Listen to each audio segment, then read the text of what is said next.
오늘 말씀은 너무 익숙하고 우리가 잘 알고 있는 말씀이 아닐까 싶습니다.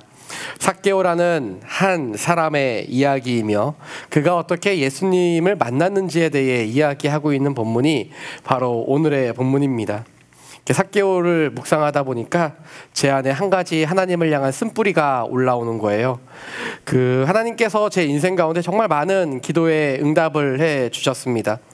제가 중고등학교 시절에 하나님 제 키가 180까지만 크게 해주세요 라고 기도했는데 하나님이 네 은혜가 족하다라고 하시며 지금의 이 키에 머물게 하셨습니다. 그래서 지금도 180이 넘는 분들을 보면 얼마나 부러운지 몰라요. 하나님 왜 나를 이렇게 덜 사랑하셨을까? 좀만 더 크게 해주셨으면 얼마나 좋았을까? 나도 좀 더 키 크고 싶다. 이렇게 막 그런 욕망이 아직도 제 안에 꿈틀거리고 있습니다. 그래서 이런 생각도 해봤어요. 혹시 골반과 척추 교정을 받으면 몇 센치가 더 커진다고 하는데 그러기엔 너무 먼 키더라고요.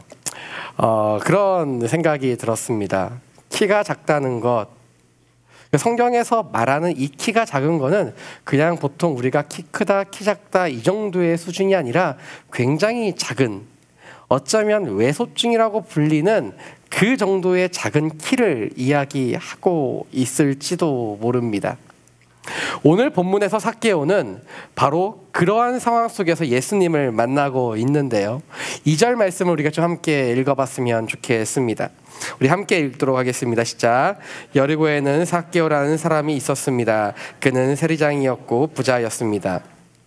우리가 오늘 본문 말씀을 통해 볼 수 있는 첫 번째는요, 기대와 어긋난 삶을 사는 삭개오에 대해 볼 수 있습니다. 오늘 본문에서 삭개오에 대해 이야기하고 있는데 그에 대해 성경은 세리장이었고 부자였다라고 말하고 있습니다. 그리고 이 삭개오라는 이름의 뜻을 보니까요, 순결하다, 청결하다, 영어로는 pure 이런 단어로 쓰이는 거예요. 그러니까 얼마나 순수하고 순결하고 순백하고 이런, 뭔지 아시겠죠?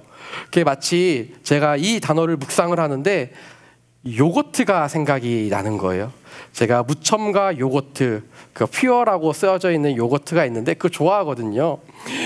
이렇게 순수하고 순결하고 순전한 이 이름을 가진 그 사람이 바로 삭개오였구나. 그의 아버지가 삭개오가 태어나자마자 이 세상 속에서 살아가며 힘들고 어려운 세상을 살아가며 삭개오가 순결하기를 원했던 거예요. 삭개오가 때묻지 않고 죄와 먼 하나님의 거룩한 자녀로 살아가기를 그의 아버지는 원했던 것입니다. 그런데 삭개오라는 사람은 이 이름과는 대조되는 삶을 살아가게 됩니다. 그의 직업은 세리장이었고 또한 부자였다라고 기록하고 있습니다. 사실 성경의 인물들 중 예수님을 만난 사람들, 수많은 사람들이 있지만 그 사람에 대해, 직업에 대해, 그의 어떤 키에 대해, 어떤 주변 환경 것들에 대해서 자세히 기록한 사람은 그렇게 많지 않은데 오늘 삭개오에 대해서는 그가 부자였고 세리장이었고 키가 작았다라고 기록하며 그에 대해 자세하게 기록하고 있습니다. 성경은 그냥 쓰이는 법이 없죠. 성경에 쓰여 있는 이유는 다 이유가 있습니다. 그렇다면 왜 강조하여서 그에 대해 기록한 것일까요? 먼저는 우리가 삭개오가 살았던 도시에 대해 도시에 대해 좀 알기를 원하는데요. 삭개오가 자신의 삶의 터전으로 살아가던 여리고라는 도시, 여러분 기억하십니까? 여리고를 처음 어디에서 우리가 성경에서 찾아볼 수 있나요? 혹은 그렇지 않아도 괜찮습니다. 여러분들 기억 속에 여리고라는 도시가 분명히 존재할 겁니다. 이 여리고라는 도시는요, 현존하는 전 세계적으로 가장 오래된 도시 중에 하나입니다. 그리고 그 도시는 지금까지도 이어져 있습니다. 여호수아 시대에도 그 이전 시대에도 여리고라는 도시는 큰 성으로 존재하였습니다. 이렇게 오래된 팔레스타인 지역에서 살기 좋은 도시의 조건 중에 가장 중요한 것, 도시가 발달하기 위해서 가장 중요한 조건이 있었는데 그것이 무엇인가? 이스라엘 아울리치를 작년에 다녀오신 분들은 아셔야 돼요. 물입니다. 그 나라에 가면, 그 지역에 가면 물이 잘 없습니다. 그런데 이 물이 그곳에는 마르지 않고 계속해서 샘솟고 있습니다. 아울리치를 갔는데 우리가 그런 샘이 나오는 그 근원지에 한 군데 갔습니다. 엘리사의 샘이라는 곳이었어요. 열왕기 하에 보면 엘리사가 뭐 마실 물이 없다라고 여리고 사람들이 이야기하자 소금을 이렇게 넣으면서 기적을 베풀어 그곳에 마실 물들이 일어나게 되는 그런 장면이 있었나? 라고 생각이 되시겠지만 열왕기하 2장에 보면 잘 나와 있습니다. 바로 그런 것처럼 여리고에는 그런 샘들이 여러 곳이 있습니다. 물이 풍부하다는 것은 사람들이 마실 수 있고 농작물을 경작할 수 있다는 것을 의미합니다.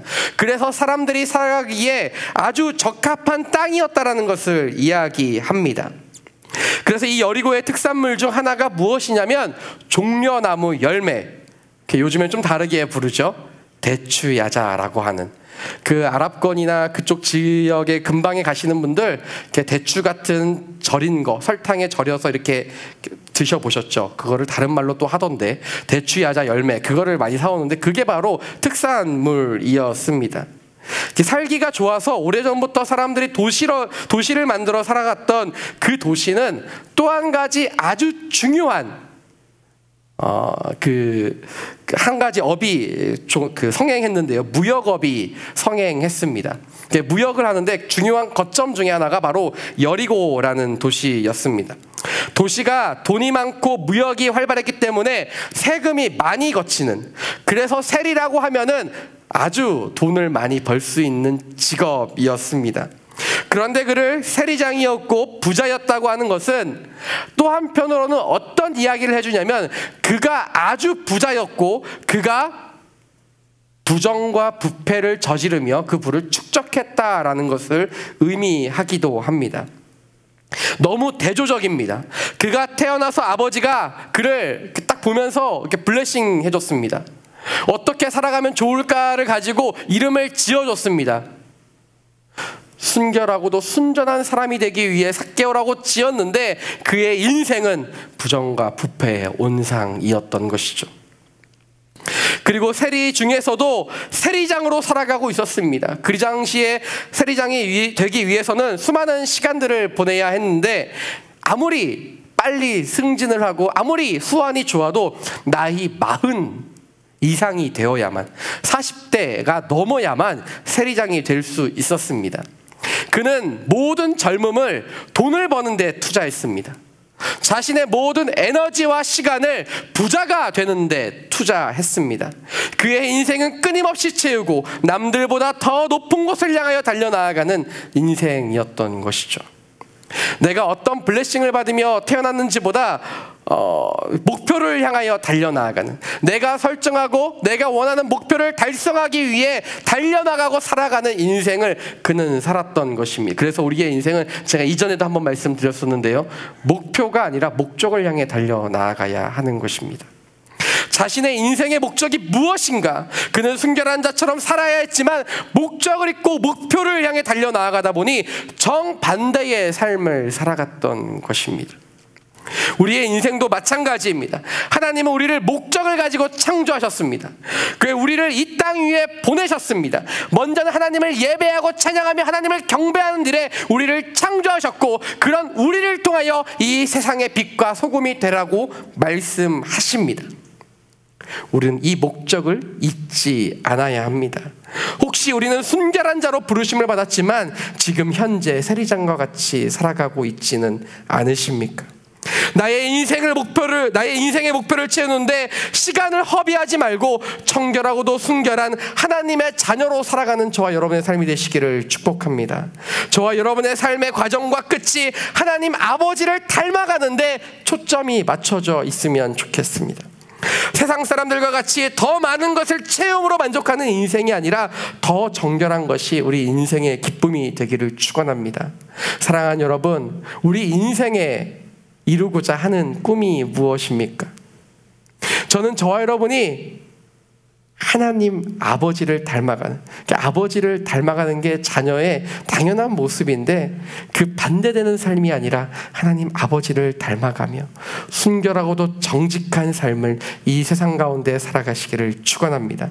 3절 말씀을 보면 이렇게 기록되어 있는데요, 우리 한 목소리로 읽도록 하겠습니다. 시작. 삭개오는 예수께서 어떤 분인지 보려고 했으나. 오늘 본문 말씀을 통해 볼 수 있는 두 번째는요, 꿈과 열망이 만나는 지점이 있다라는 것입니다. 세리장이면서 부자였던 삭개오가 오늘 여리고에 예수님이 나타나신 것을 보고 어떤 행동을 하고 있습니까? 어떤 분인지 보려고 했다라고 나와 있습니다. 여러분, 이 말 자체가 얼마나 놀라운 말입니까? 저만 놀랍나 봐요. 진짜 놀라운 일이에요. 여러분 생각을 해보세요. 40이 되기까지, 최소한 40대 중반까지 되는 그 사람이 한 가지만 보고 살았어요. 돈을 벌고 돈을 벌고 돈을 벌고 그 누구보다도 돈을 많이 버는 것을 향하여, 목표를 향하여 달려 살아갔는데 어느 날 갑자기 영적으로 변한다. 여러분, 이게 너무 쉽지 않은 일입니다. 갑자기 예수님이 궁금해진다? 여러분, 이게 너무 이상하지 않습니까? 자신의 인생을 세상적인 것을 채우며 살고 목표를 달성하기 위해 살아가던 사람이 예수님에 대해 궁금한 점이 생기기 시작했다. 어떤 이야기와 소문을 들었는지는 모르지만 분명한 것은 무엇인가, 그가 예수님을 알기 원했다라는 사실입니다. 본문에는 잘 나타나 있지 않지만요, 3절에 보면 이렇게 기록되어 있는데요, 삭개오는 예수께서 어떤 분인지 보려고 했으나, 뭐뭐 하려고 했으나 라고 기록되어 있는 이 단어를 원어로는요, 에제테이라고 합니다. 한번 따라해 보시겠어요? 에제테이. 뭔가 이상하죠? 에제테이. 이게 어떤 단어냐면 뭐뭐 하려고 했으나인데 집요하게 찾는 행동을 쓸 때 이 단어를 쓰게 됩니다. 그러니까 이 단어는 무엇인가, 예수님을 집요하게 찾으려고 하는 삭개오의 마음을 기록한 것입니다. 삭개오가 단순히 야, 예수라는 사람이 그렇게 대단하다는데 어떤 사람인지 얼굴이나 한번 봐야겠다, 이런 호기심이 아니었다라는 거예요. 그는 예수님을 만나기를 원했고 그는 예수님을 향하여 열망하고 갈망하는 마음을 가지고 있었다라는 것입니다. 그런데 이 에제테이라는 단어가 미완료로 쓰였습니다. 헬라어에서 미완료로 쓰였다는 것은요, 계속되는 행동을 이야기합니다. 끝이 나지 않는 행동을 이야기합니다. 그래서 그는 예수님을 정말로 보기 원했고 알기 원했고 집요하게 찾을 때까지 계속해서 찾겠다는 구도자의 마음으로 예수님을 보려고 했던 것입니다. 그가 예수님을 보고자 했으나 쉽게 볼 수 없었습니다. 먼저는 사람이 많아서 너무 근접하기가 어려웠습니다. 아마 수천 명이 모여들었을 것이다라고 추측을 합니다. 그리고 또한 한 가지 이유가 있었는데 그가 키가 작았기 때문입니다. 그의 열망이 상황과 환경이라는 벽에, 거대한 벽 앞에서 멈추게 되는가? 그렇지 않습니다. 오늘 본문의 에제테이는 그 상황과 환경의 벽을 뛰어넘는 열망의 마음을 이야기하기 때문이죠. 굴하지 않는 열정, 어떻게 해서든 주님을 만나겠다고 하는 그 마음에, 그 순수한 마음을 담고 있는 단어가 에제테이라는 단어이기 때문입니다. 4절 말씀에 보면 이렇게 기록되어 있습니다. 그는 예수를 잘 보기 위해 먼저 달려가 뽕나무 위로 올라갔습니다. 예수께서 그 길로 지나가실 것이기 때문이었습니다. 그가 예수님이 어느 길로 갈지 예측을 합니다. 그리고 그 길 가운데 있는 뽕나무 위로 올라가게 되는 것이죠. 왜 그렇습니까? 에제테이의 마음이 그 가운데 있었기 때문입니다. 상황과 환경에 가로막히자 그는 올라가게 되는 거예요. 그의 마음에 예수님을 향한 열망하는 마음이 넘치게 되니 그는 방법을 찾게 됩니다. 어떻게 해서든지 주님을 만나고 말겠다는 그 굳은 의지가 오늘 이 본문에 뽕나무에 올라갔다라고 기록하고 있는 것입니다. 그래서 이거를 읽을 때 그냥 읽으면 나무 위에 올라갔구나, 여러분 이렇게 읽으시면 안 돼요. 그의 애타는 마음을 바라봐야 합니다. 제가 예전에 일산에 살 때였어요. 저희 집 근처에 어느 날 MBC가 들어왔습니다. 저는 깜짝 놀랐어요. 한여름 30도가 훨씬 뛰어넘는 고온의 온도 속에 MBC 마당 앞에 줄지어 있는 오빠의 얼굴을 한번 보기 위해 질서정연하게, 학교에서 그랬으면 일사병에 쓰러진다라고 했을 법한 그 자매님들이 얼마나 질서정연하게 꼭 군대를 보는 것처럼 쫙 서 있는 걸 보는 거예요. 제가 분명히 차를 타고 나갈 때 그 자리에 있었는데 2시간 정도가 지났는데도 그 자리를 떠나지 않고 오빠를 향한 갈망하는 마음, 에제테이의 마음을 감고 그녀들이 그곳에 있는 걸 보았어요. 여러분, 그런 마음입니다. 내가 꼭 만나고 말겠다. 내가 꼭 보고야 말겠다. 내가 어떻게 해서든지, 내가 날씨가 뜨겁던지 어떤 일들이 있든지 간에 꼭 만나고 말겠다고 하는 그의 삭개오의 마음을 여러분 담아서 봐야 하는 것입니다. 그가 아까 나이가 적어도 몇 살이라고 했죠? 40살이 훌쩍 넘었을 거라고 이야기 드리지 않습니까? 40대 50대 정도가 되었던 한 중년 남성이요, 여러분. 그 돈도 많잖아요. 그 명품 옷 입었을 거 아니에요? 돈도 많으니까. 그가 키도 작았는데 얼마나 좋은 옷 입고 싶겠어요. 그런데 막 올라가는 거예요, 나무를. 여러분, 그 모습을 한번 생각해 보세요. 여러분들 그 좋은 옷 입고 나무 위에 올라가라면 여러분 올라가시겠어요? 안 가실 거잖아요. 그 옷 망가질까 봐. 그런데 삭개오는요, 자신의 모든 것을 포기하고 내려놓고 올라갑니다. 삭개오가 평소에 나무에 올라갈 일이나 있었겠습니까? 그는 평소에 나무 위에 올라갈 일이 전혀 없었을 거예요. 그는 값비싼 옷을 입고 사람들 위해 군림하며 살았을 것입니다. 그런 그가 나무 위에 올라갑니다. 자신의 모든 체면을 내려놓습니다.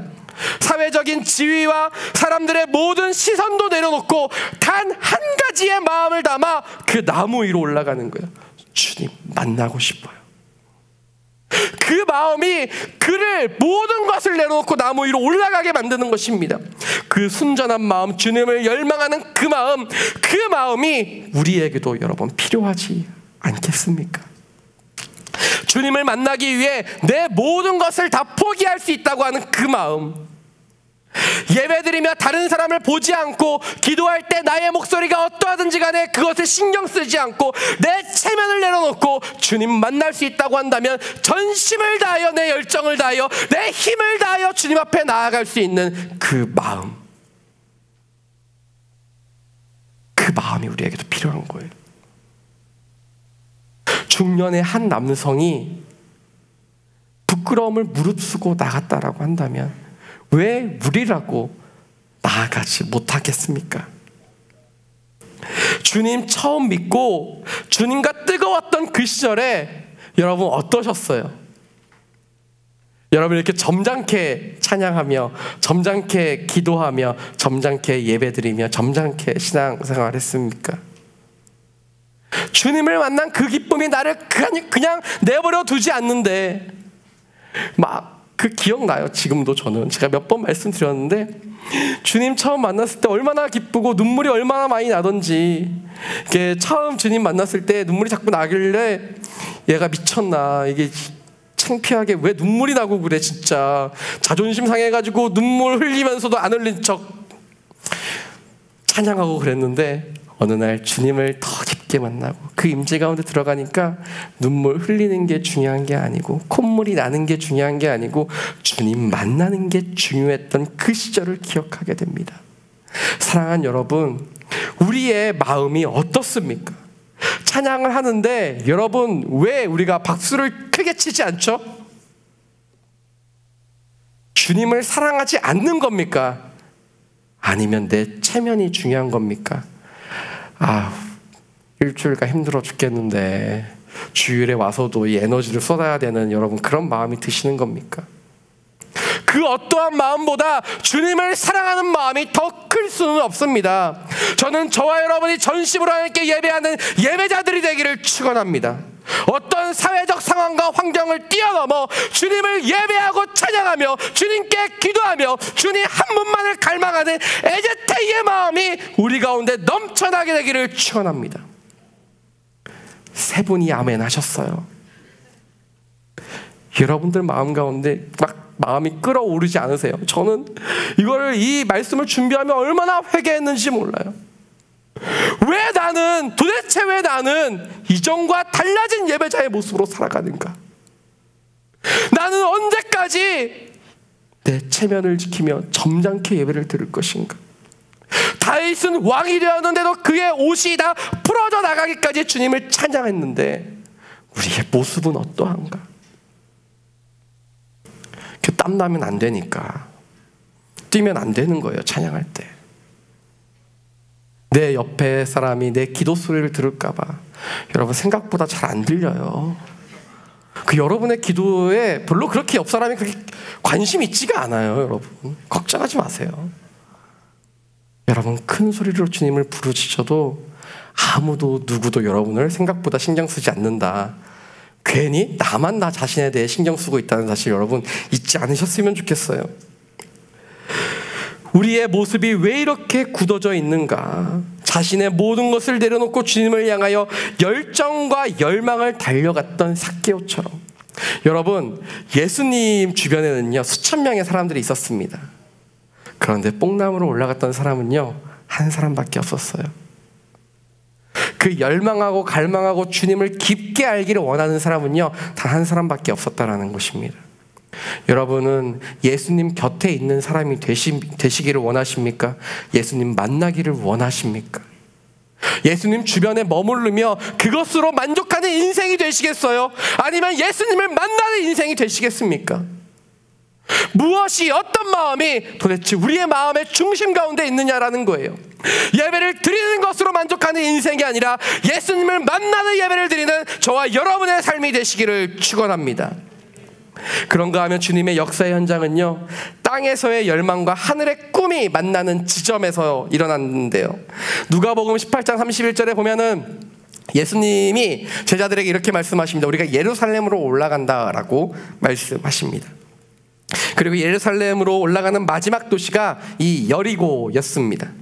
그리고 예수님은 여리고의 삭개오를 만나게 되는데요 1절과 2절 말씀을 다시 한번 읽어보면 이렇게 기록하고 있습니다. 우리 함께 읽겠습니다. 시작. 예수께서 여리고에 들어가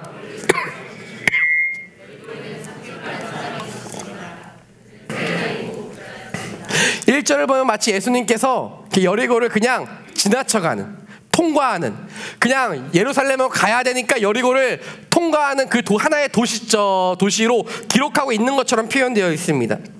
이게 사실 예루살렘으로 올라가기 위해서는 꼭 여리고를 들려야 되는 것은 아니었습니다. 다른 루트도 있었습니다.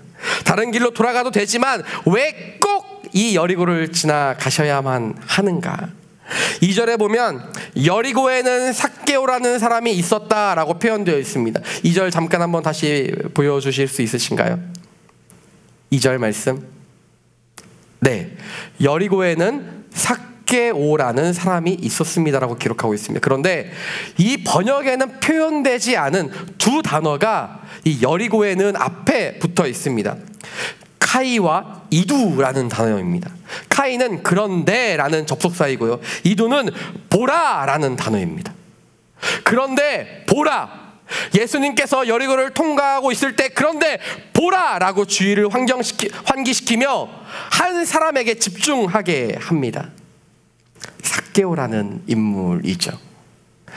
그러니까 예수님은 여리고를 그냥 통과하시는 게 아니라 그곳의 목적을 가지고 여리고에 들어가고 계시다라는 사실을 이야기하고 있습니다. 예수님께서 여리고를 지나가고 계셨는데 그런데 보라! 여리고에 삭개오라는 사람이 있었다라고 말하는 것이죠. 이 삭개오가 있기 때문에 예수님은 이곳에 오신 것을 이야기하십니다. 바로 이 지점입니다. 주님의 꿈. 잃어버린 영혼을 찾으러 오신 하나님의 꿈이 에제테이의 마음을 가진 삭개오와 만나게 될 때 하나님의 구원의 역사가 일어나게 되는 것입니다. 하나님의 꿈과 땅의 열망이 만나게 되는 그 지점 가운데에 하나님은 일하실 것이다라고 말씀하시는 거예요. 우리의 삶 가운데 하나님은 꿈을 가지고 계십니다. 스파크가 튀겨야 돼요. 여러분 가스레인지 집에 다 있으시죠? 저희 집엔 없어요. 저희 집에는 가스를 안 써요 라고 하시는 분들도 가스레인지는 뭔지는 아시잖아요. 가스레인지를 돌리면 처음에 스파크가 타다다다닥 튑니다. 그리고 나서 어떻게 되죠? 가스가 나오면서 불이 붙게 됩니다. 하나님의 스파크가 오늘도 이 자리에 우리 가운데 계속해서 일어나는 줄 믿습니다. 그러면 우리가 하나님의 그 꿈이 우리 가운데에 스파크가 튀기고 있는데 우리가 드려야 될 것은 무엇인가? 에제테이의 마음이라는 거예요. 바로 그 지점이 만났을 때 그 불이 붙듯이 하나님의 놀라운 역사가 우리 가운데 일어나게 되는 줄 믿습니다. 하나님은 어디에나 계시고 우리를 향한 그 꿈을 거두지 않고 계신다면 우리가 하나님 앞에 드려야 될 것은 하나님을 향한 열망과 하나님을 향한 갈망하는 마음이라는 거예요. 그 꿈과 열정이 만나야 역사가 이루어집니다. 사랑하는 여러분, 하나님의 꿈은 지금도 잃어버린 한 영혼을 찾아 그 영혼을 통해 세상을 변화시키는 것입니다. 집을 나간 탕자가 집에 다시 돌아오는 것이 하나님 아버지의 꿈이고 기다림입니다. 하나님은 지금도 우리를 더 뜨겁게 만나기를 원하십니다. 우리가 주님 앞에 삭개오와 같이 돌아오기를 원하십니다. 주님께서 여리고에 찾아오신 것이 우연이 아니듯이 오늘 이 자리에 예배를 드리는 우리가 결코 우연이 아니라는 거예요. 예수님께서 여리고를 찾아가십니다. 목적을 가지고 찾아가세요. 그리고 오늘도 목적을 가지고 우리를 찾아오셨습니다. 우리는 어떻게 하겠습니까? 예수님 오셨구나. 와, 신기하다. 수천 명의 군중이 되시겠어요? 아니면 예수님을 만나기 위해 그 열망하는 마음을 폭발시켜 놀라운 하나님을 만나는 그 지점으로 우리 이 자리를 삼으시겠습니까? 당연하고 우연하다고 생각되어지는 것들 속에 하나님은 결코 우연이 없으십니다. 분명한 것은 하나님의 꿈은 지금 우리 가운데 계속 스파크를 만들고 계시다라는 것입니다. 이제 우리 차례입니다. 하나님, 우리의 열망을 주님께 내어드려야 됩니다. 세상을 향한 열망이 아니라 내 모든 에너지를 다 주님께 쏟아내어야 하는 것이죠. 주님 만나는 것에 내 모든 것을 바쳐 드려야 합니다. 그럴 때 하나님의 역사가 이루어지기 때문입니다. 우리 함께 5절 말씀을 읽고 말씀을 나누었으면 좋겠는데요. 우리 함께 읽도록 하겠습니다. 시작. 예수께서 그곳에 이르셨을 때 삭개오야, 내려서 내려놓으라. 내가 오늘 내 집에서 묵어야겠다. 여러분 상상해 보세요. 주님을 만나겠다고 자신의 모든 체면을 다 내려놓은 한 중년 남성. 그 남성을 나무 밑에서 주님이 지그시 바라보세요. 그 삭개오는 그 눈동자를 바라봅니다. 주님이 말씀하십니다. 삭개오야, 어서 내려오너라. 그 음성이 들리기 시작하는 거예요. 너무나도 만나고 싶고 너무나도 보고 싶었던 그 예수님이 나를 향해 말씀하세요. 삭개오야, 어서 내려오너라. 내가 내 집에서 묵어야겠다라고 말씀하시는 거예요. 부풀어 올랐던 열망이 펑 하고 터져 나오는 그 복받쳐오는 감정을 추스릴 수 없었을 것입니다. 바로 그 주님께서 삭개오를 바라보셨던 그 눈동자로, 그 시선으로 동일하게 오늘 우리를 바라보고 계십니다. 그리고 그 열망의 마음이 부풀 대로 부풀어 오른 영혼들에게 말씀하십니다. 내려오너라, 내려오너라. 저는 저와 여러분이 오늘 그 주님의 눈동자를 바라보며 그 음성 듣게 되기를 축원합니다. 7절 말씀을 보면 이렇게 기록하고 있는데요. 그런데 사람들은 이 광경을 보고 모두 수군거렸습니다. 그가 죄인의 집에 묵으려고 들어갔다라고 기록하고 있습니다. 7절 말씀을 통해 우리는 두 가지의 시선을 알 수가 있는데요. 첫 번째는 주님을 바라보는 시선입니다. 오늘 사람들은 삭개오의 집에 머물겠다는 예수님을 향하여 이렇게 이야기합니다. 그가 죄인의 집에 묵으러 들어갔다라고 말이죠. 무엇을 이야기합니까? 예수님께서 왜 저런 죄인과 함께 하느냐라는 거예요. 함께 어울릴 수 없을 것 같은 사람이 함께 어울리고 있다라는 거예요. 함께 어울림으로 인하여 예수님에 대해 안 좋은 시선이 비춰지게 됩니다. 그 우리나라 말에 보면은 유유상종이라는 게 있습니다. 생각이나 가치가 비슷한 사람끼리 서로 어울릴 수밖에 없다라는 말이죠. 삭개오나 예수님이나 거기서 거기다 별반 차이가 없다라고 사람들은 생각하고 있는 거예요. 저 죄인과 어울리는 것을 보니 별 볼 일 없다라고 생각하는 것입니다. 사람들의 생각은 그렇습니다. 세상의 시선은 다 똑같습니다. 저 사람이 어떤 부류의 사람과 어울리느냐가 저 사람을 결정한다라고 생각합니다. 우리도 그렇지 않습니까? 어떤 부류의 사람들과 어떤 사람과 내가 어울리느냐가 내 지위와 내 삶이 결정되어진다라고 생각하고 있지는 않습니까? 하지만 예수님이 죄인과 어울린다고 해서 죄인이 되지는 않습니다. 예수님이 죄인들과 어울리는 것은 잃어버린 영혼을 찾기 위한 하나님 아버지의 사랑입니다. 세리와 창기와 이방인과 같은 죄인들을 하나님 아버지의 품에 되돌리는 일, 그것이 예수님의 사명이었기 때문이죠. 그래서 중요한 것은 무엇인가? 크리스천은요, 누구와 어울리느냐가 중요한 것이 아니라 누구를 변화시키는지가 중요합니다. 사람들은 우리가 어떤 사람들과 어울리느냐를 중요하게 생각하지만 우리는 우리가 어떤 사람을 우리의 삶을 통해 변화시키고 있느냐가 우리의 삶의 모든 것을 결정하는 줄을 믿습니다. 그것이 우리의 정체성입니다. 세상 사람들은 그렇게 바라보지 않지만 하나님은 우리를 향해 네가 누구를 변화시키고 있느냐를 바라보고 계시다라는 거예요. 사람들은 어울림으로 판단하지만 우리의 판단은 무엇으로 봐야 되는가? 열매로 봐야 한다라는 것입니다. 그 열매로 나무가 어떤 나무인지를 안다라고 말씀하셨던 주님의 음성을 여러분 기억해야 합니다. 우리는 어떠한 나무인가? 내 주변에 어떠한 나무들이 심겨져 있는가가 나를 결정하는 게 아니라는 거예요. 나무는 그 나무의 잎사귀와 열매가 어떤 것이 열리느냐에 따라서 그 나무가 결정된다는 거예요. 미운 오리 새끼가 오리들과 함께 있다고 해서 그의 정체성이 오리가 아니었던 것처럼 말이에요. 내 삶의 열매가 무엇인지가 나의 삶의 정체성을 온전히 결정하는 겁니다. 사랑하는 여러분, 그래서 우리의 인생의 생각을 전환해야 합니다. 우리가 어떤 사람과 어울려야 하는지에 대해 고민하는 인생이 아니라 내가 어떤 영혼을 변화시켜야 하는지를 고민하는 저와 여러분의 인생 되시기를 축원합니다. 두 번째, 사람들의 시선인데요, 삭개오를 바라보는 시선입니다. 사람들은 그가 죄인의 집에 묵으러 들어갔다라고 이야기하고 있습니다. 예수님께서 어디에 들어가셨습니까? 죄인의 집입니다. 그 죄인은 누구입니까? 삭개오라는 오늘 나오는 한 사람입니다. 그렇다면 이 죄인이라고 하는 이 죄인이란 단어를 누가 삭개오에게 덧입혀 주었습니까? 사람들이에요. 유대 역사의 흐름에 보면은 어느 순간부터인가 종교인들 랍비와 아니면 제사장과 제사장 그룹이 로마 시대를 겪으면서 세리를 죄인으로 칭하고 있습니다.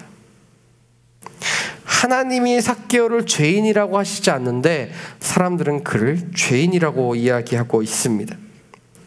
하나님은 그들을 돌아봐야 할 영혼으로 보고 있다면 사람들은 돌아올 수 없는 죄인으로 보고 있습니다. 주님은 삭개오를 구원받아야 할 한 영혼으로 보고 계신데 사람들은 절대 구원받지 못할 죄인으로 보고 있다라는 거예요. 하나님은 우리를 향해서도 돌아와야 할 한 영혼으로 보고 있습니다. 그리고 옆에 있는 사람도 마찬가지예요. 우리가 살아가는 삶의 현장에서 도저히 돌아올 수도 없는 영혼으로 다른 사람들을 혹시 판단하고 있지는 않으십니까? 나는 저 사람보다 더 낫다라고 여기고 있진 않으세요? 누가복음 18장에 보면 예수님께서 비유를 드시는데요, 성전에 올라가는 두 사람이 있습니다. 첫 번째 사람은 세리입니다. 두 번째 사람은 바리새파 사람입니다. 바리새파 사람이 기도를 하면 이렇게 이야기합니다. 이렇게 기도를 합니다. 하나님, 저는 뭐도 하지 않았고 뭐도 하지 않았으며 저 세리와도 같지 않더라고 이야기하고 있습니다. 나는 저 사람보다 더 의롭고 나는 저 사람보다 훨씬 더 괜찮은 사람이라고 이야기하고 있는 거예요. 내가 누구보다 더 의롭고 내가 누구를 죄인이라고 판단하는 기준이 우리 마음 가운데 있다면 우리도 똑같은 바리새인이 되고 마는 것입니다.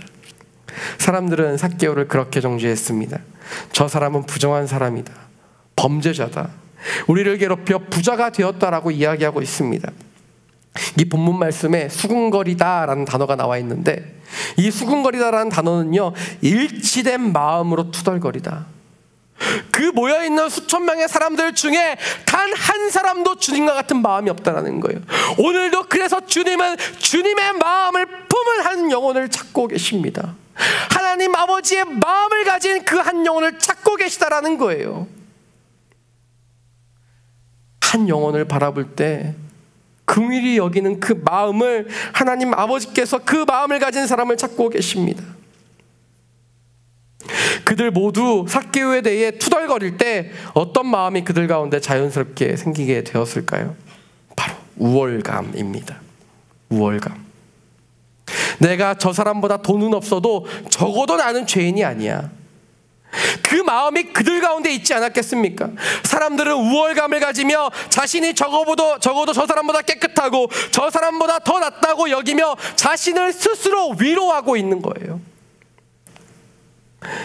그렇게 하며 저 사람보다 더 낫다라고 여기며 자존심을 지켜나가고 있습니다. 하나님의 사람들은 다른 사람들보다 더 낫다라고 여기며 다른 사람들과 비교하며 우월하다고 느끼는 사람들이 아닙니다. 하나님의 사람들은 다른 영혼을 향한 긍휼한 마음이 있어야 합니다.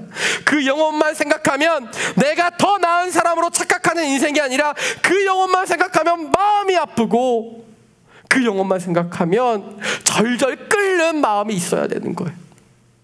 에제테이의 마음이 한 영혼을 바라보며 있어야 되는 거예요. 오늘 FA 영상에 나왔던 한 자매님이 그 친구를 생각했을 때 그 친구가 슬프면 나도 슬프고 기쁘면 나도 기쁘다라고 고백했던 그 고백이 우리의 고백이 되어야 되는 거예요. 사랑하는 여러분, 우리의 가족을 생각했을 때 어떠십니까? 어떤 마음이 드세요?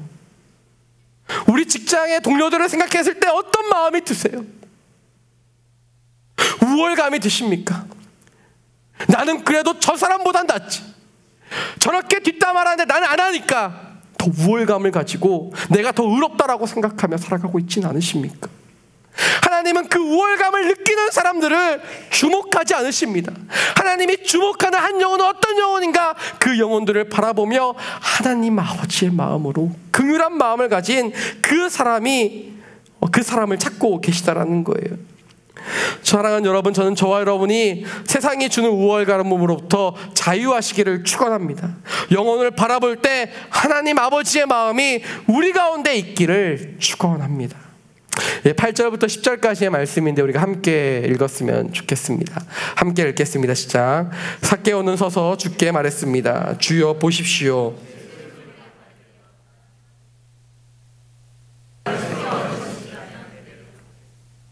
예수께서 삭개오에게 말씀하셨습니다. 오늘 구원이 이 집에 이르렀다. 이 사람도 아브라함의 자손이다. 인자는 잃어버린 사람을 찾아 구원하러 왔다. 아멘. 예수님께서 삭개오의 집에 들어가심으로 말미암아 인생이 완전히 변화되게 됩니다. 아주 중대한 범죄자가 아니고서는요, 범죄가 아니고는 4배를 갚지 않아도 괜찮습니다. 이렇게 율법에 보면 20% 정도를 더해서 갚으면 됩니다. 그런데 오늘 삭개오는 4배로 갚겠다고 이야기합니다. 자신이 얼마나 큰 죄인인지를 깨달았기 때문이죠. 예수님이 그의 인생 가운데 찾아오자 그의 삶이 변화되기 시작합니다. 예수님께서 이 땅 위에 오신 목적을 10절에 보면요, 잃어버린 영혼을 찾으러 왔다라고, 구원하러 왔다라고 말씀하십니다. 잃어버린 영혼을 하나님께 되돌리는 것, 그 사명이 예수님의 목적이었고 그 은혜가 지금까지 우리에게 흐르고 있다라고 한다면 주님은 또한 우리가 변화되기를 원하고 있지 않으시겠습니까? 예수님께서 예루살렘을 향하여 가는 길목, 우연히 여리고에 들러 삭개오를 만난 것 같지만 우연을 가장한 필연이었다면 오늘 이 예배도 하나님의 계획과 섭리와 그 필연 가운데 있는 줄 믿습니다. 사랑하는 여러분, 삭개오는 올라가는 인생이었어요. 혹자는 그가 남들보다 키가 너무 작았기 때문에 그의 인생이 돈을 벌어 그 모든 자존감을, 인생의 만족을 채우려 했다라고도 이야기하지만 그의 동기가 무엇이든지 그는 남들보다 더 많은 것을 가지고 싶어 했고 실제로 그것을 위해 자신의 모든 것을 내던진 사람이었습니다. 그리고 세리장까지 올라갔습니다. 올라가면 달라질 거라고 생각을 했을지도 몰라요. 내가 돈을 많이 벌고 세리장까지 올라가면 사람들의 시선이 바뀔 거라고 생각했을지도 모릅니다. 하지만 사람들의 시선은 변하지 않고 오히려 그를 계속해서 죄인이라고 이야기합니다. 그는 끊임없이 올라가는 인생을 추구했고 예수님이 오신다고 하자 또 올라갑니다. 자신이 갈망했던 예수님을 보기 위해 또 올라가는 거예요. 지금까지 그래왔던 것처럼 40년을 넘는 인생을 올라가는데 모든 것을 허비했던 것처럼 오늘도 그는 올라갑니다. 그리고 예수님은 그런 그를 지켜보십니다. 저 멀리서부터 걸어오실 때부터 한 사람이 콩나무에 올라가는 것을 지켜보고 계세요. 삭개오는 몰랐지만 주님은 지켜보고 계셨습니다. 그리고 그 나무 아래서 갑자기 멈춰서서 나무 위를 보세요. 그리고 말씀하십니다. 삭개오야,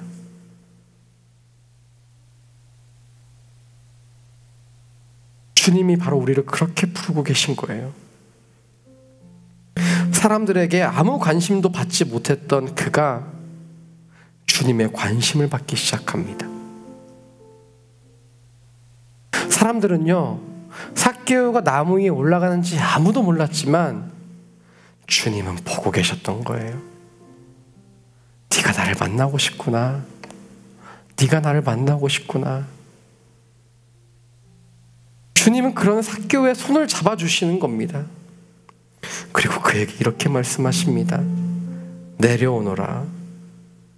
이제는 더 이상 올라가기 위해 발버둥 치는 인생이 아니라 내려오너라. 너의 삶이 위로 올라가기 위해 얼마나 힘들었니? 이제 그 모든 것을 내려놓고 나와 함께 가자라고 초청하고 계신 겁니다. 주님은 오늘도 우리에게 동일하게 초청하십니다. 힘들었지? 내려오너라. 네가 거기서 내려와도 너의 인생이 어떻게 되지를 않아.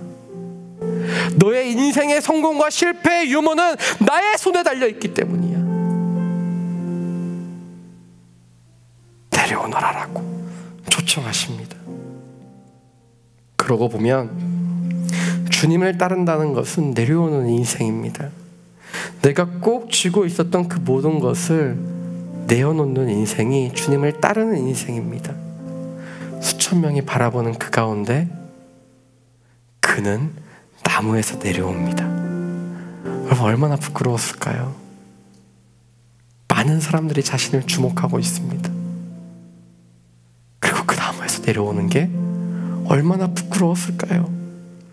좋은 옷이 다 헝클어졌지만 그는 예수님을 만나고 자신의 체면보다 자신이 올라가기 위해 쌓은 재물보다 더 귀한 한 가지를 발견하게 됩니다. 바로 주님입니다. 나의 인생에 가장 고귀한 것이 무엇인지를 그는 깨닫게 되는 거예요. 그러니 아깝지가 않습니다. 무엇을 내어놓아도 괜찮은 거예요.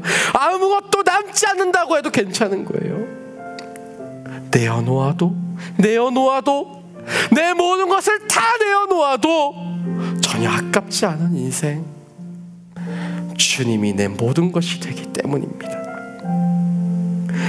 오늘 그 주님께서 여전히 나무 위로 올라가며 더 높은 곳을 바라보며 갈망하는 우리에게 말씀하십니다. 내려오너라. 제게도 말씀하시는 것 같아요. 윤상아, 내려오너라. 그리고 주님이 우리 가운데 함께 하시기를 원하고 계십니다. 그 눈동자를 바라보세요. 그 음성에 귀 기울이세요. 나를 향해 내려오라고 말씀하시는 주님의 그 음성 말입니다. 오늘 그 주님께서 우리를 만나기 원하십니다. 사랑하는 여러분, 사실 우리는 여기까지 우리가 나왔다면 그 그 에르테이의 마음이 우리에게 있지 않습니까? 주님을 갈망하는 그 마음, 억눌렀던 그 마음을 우리가 가지고 있지 않으세요? 이제 그 주님께서 우리의 마음을 하시고 말씀하십니다. 내려오너라. 내가 너를 만나기를 원한다라고 말씀하십니다. 오늘 우리 함께 찬양의 고백을 드리며 나아갈 텐데요, 그 마음을 담아 우리가 고백하며 나아가기 원합니다. 주님 만나고 싶습니다. 더 깊이 만나고 싶습니다라고 고백하는 우리의 고백의 시간이 되었으면 좋겠습니다.